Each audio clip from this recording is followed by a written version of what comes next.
这个月初二，日本东京羽田机场发生日本航空的飞行机和海上保安厅的运输机相撞。日本航空17召开记者会，向社会大众会失礼，也向不幸过往的5名海保厅人员表示哀悼。另外，也宣布对4月开始会由空服员做起的鸟取三丁子来担任社长，这是日本航空有史以来头一位女性社长。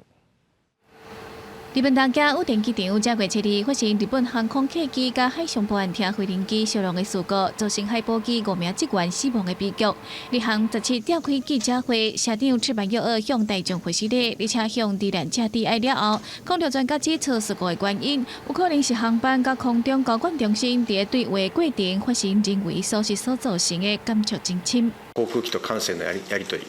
これは未だにやはりアナログな世界が残っておりまして、ここは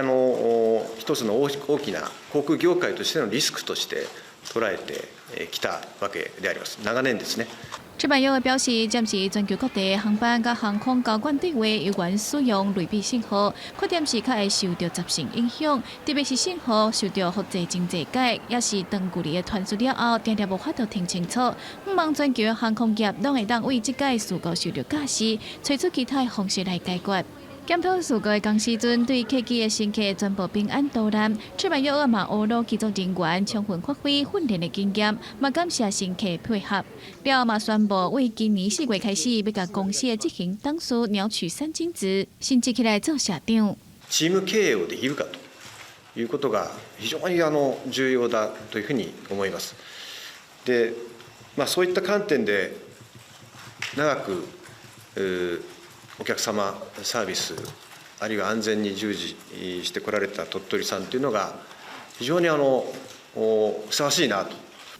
今年59岁的鸟取三金子过去要是空服员，一直咧做客户服务的工作，在着年资一路做到做厂长、客户总经理在职务了后，暂时任职执行董事，是处理集团客户的总负责人。伊是日航史上头一名女性社长，嘛是头一个空服员出身的社长。暂时的社长赤坂佑二，如果会伫4月接任会长的职务，原本的会长职务议程会伫4月下任了后，6月阁下任董事的职务。公司新闻台是董朋友。